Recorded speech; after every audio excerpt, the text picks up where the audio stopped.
4 দিনের মধ্যে আমরা কলকাতা দখল করে নেব। ভারতের কথা ভাবলেই তাদের যাতে প্যান্ট ভিজে যায়। সারা জীবন ভিখারি বানিয়ে রাখবো তোমাদের সারা জীবন। কিন্তু আমার একটু খুশি করতে হইব। তুই পারবি নি তুই খুশি করছি। বন্ধুটা ভিডিওটা দেখার আগে অবশ্যই হেডফোন দুটো হান দিয়ে নাও, আর যদি না হান দিয়ে নাও তাহলে বাবা মা তোমাকে হান দিয়ে দেবে। तो चलिए शुरू करते हैं।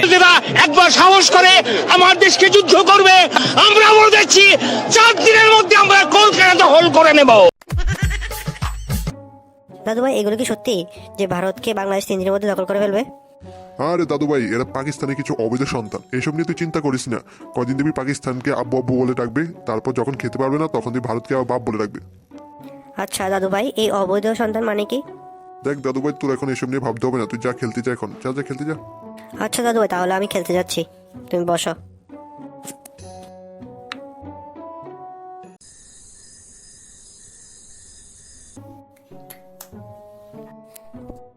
কি গো বোম্বাদা, খবর টবর দেখুনি? কি শুনতেছি এগুলা? বাংলাদেশিরা বলে আসাম ত্রিপুরা কলকাতা দখল করে নেবো 3 দিনের মধ্যে। আরে হ্যাঁ, করতে এসব খবর নিয়ে আস, একবার শুধু আইতো দেই, দেখবি আন্ডা একটু হঠাৎ দেবো বাইক। আরে মালু, তুই কস কি? এত তো কাটাই থাকে। আরে আমি কইছি যে এবার আইলে ফুল আরে গেছে তো, দেখো দীক্ষা কোনদিকে করে। আরে ছোটন, তুই এসব ফেসবুক চালানো বন্ধ কর, পড়ার দিকে মন দে। কেন গো বোম্বাদা, ফেসবুক আবার কি করছে? আরে তুই জানোস না, বাংলাদেশিরা হলো ফেসবুক আর্মি। এটা ফেসবুকে 1 লক্ষেরও বেশি মূল্য আর্মি আছে। এদের প্রত্যেকের কাজ হলো ভিক্ষা করা, কুকুর খাওয়া আর ভারত বয়কট বলে সারাদিন চিল্লানো। শালাগুলো পুটকি ফুড়ো হলো ইন্ডিয়াতে চলে আসে, আর এনে শালাগুলো এখন আমাদেরকেই বলে দখল করবে। শুধু এবার শুধু আর শুধু গুমতি আর পেনির জলটা ছেড়ে দিলেই সারবে, ওরা বাংলাদেশটা বেঁচে যাবে। আরে ছাগলের দল, বাংলাদেশ ডুবানোর জন্য গোমতির জল কেটে নষ্ট করবো, আমি একটু হিলিয়ে দিলেই সারবো, পুরো বাংলাদেশই বেঁচে যাবে। ঝাক্কাস বলেছে বোম্বাদা, আমি ফেসবুক দেখে কিছুটা টেনশন হয়ে পড়ছিলাম। কিন্তু বোম্বাদা, যদি বাংলাদেশিরা সত্যি সত্যি ভারত দখল করতে আয় পড়ে, তখন কি দেবো? আরে ছাগলের দল, এইসব বাংলাদেশিদের বিচিতে এত শক্তি নেই যে ভারত দখল করবে। আর যদি এসেও পড়ে তাহলে তুই টেনশন করছিস কেন? বটা কাকুর বাস বাগান থেকে বাস এনে চোখা করে তেল মাখে ফুটকিতে ভরে দেবো, দেখবি এক একটা দেখবি মা বাপ করতে করতে চিল্লাতে রাখবে। কিন্তু বোম্বাদা, বাংলাদেশে খবরগুলোতে বলে বাংলাদেশ আর পাকিস্তান বলে একসাথে হয়ে ভারত দখল করব। আরে বলো, পাকিস্তান নিজে আমেরিকার আন্ডা চষে ভিক্ষার জন্য, আর তুই কত পাকিস্তান ভারত দখল করবে? তুই কি জানিস বিশ্ব খাদ্য সংস্থার রিপোর্ট অনুযায়ী পাকিস্তান এবং বাংলাদেশ 50টারও বেশি পাপ আছে যাদের আন্ডা চষে এরা খাবার খায়।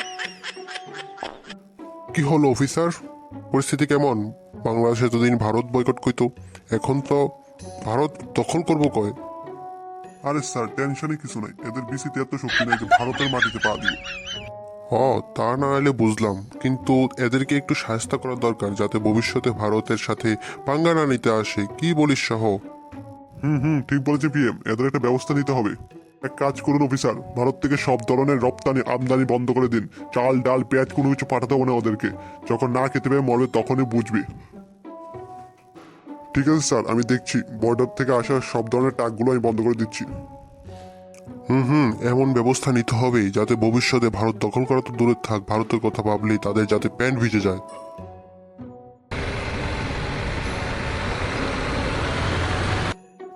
এখান থেকে বাংলাদেশে কোনো প্রকার মাল যাবে না, যাও যাও গাড়ি ব্যাক করো, এখান থেকে যাবে না ভারত থেকে কোনো প্রকার চাল ডাল, যাও যাও।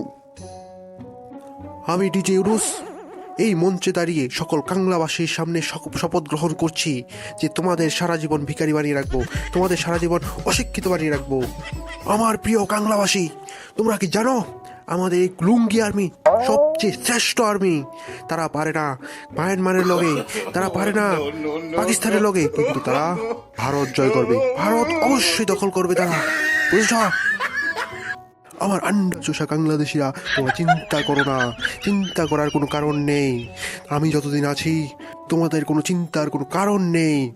তো কি হয়েছে, ভারত আমাদের চাল ডাল দিচ্ছে না, তোমরা চিন্তা করবে না, আমি তোমাদের আন্ডা বেচে খাওয়াবো,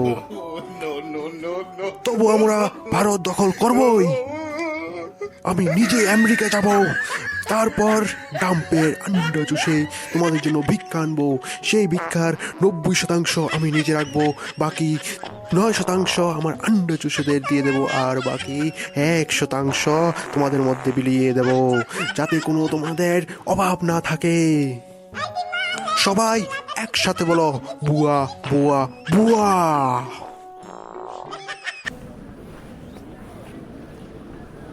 হু আর ইউ? স্যার আমি বাংলাদেশের পিএম ডিজে ইউনুস। বাংলাদেশ? সেটা আমার কোনে ঝাঁটার বাল রে। স্যার আপনি চিনতে পারছেন না, এটা হচ্ছে ইন্ডিয়ার অ্যাটাচ বাথরুম। ও, বাংলাদেশের পিএম তো কিসের লেগে আইসো মালু?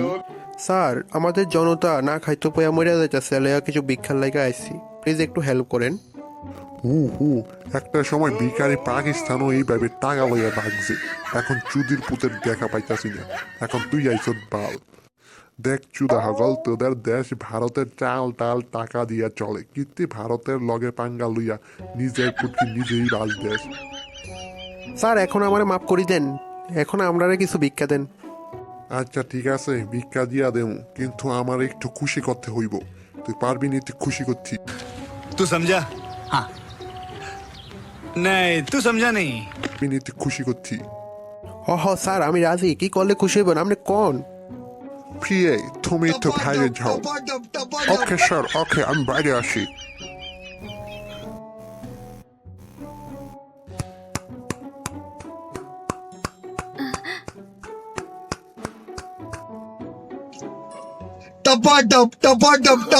স্যার তো খুব মস্তি মেহার। স্যার এত তাড়াতাড়ি চলে আসছেন কেন? আরে ওর হাতে এত মজা নেই, ওঠার ঘর থেকে এত মজা নেই। যাও তুমি গিয়ে ওর হাতে কিছু ভিক্ষা দিয়ে আসো। যাও যাও। ওকে স্যার, তাকে কত দেব? 150 দেওগে, 150। বন্ধুরা ভিডিওটা যদি ভালো লেগে থাকে তো অবশ্যই একটা শেয়ার লাইক আর সাবস্ক্রাইব করে দিও, আর এই ভিডিওটাকে বাংলাদেশিদেরকে শেয়ার করে করে একটু চুদে দাও দেখি তো।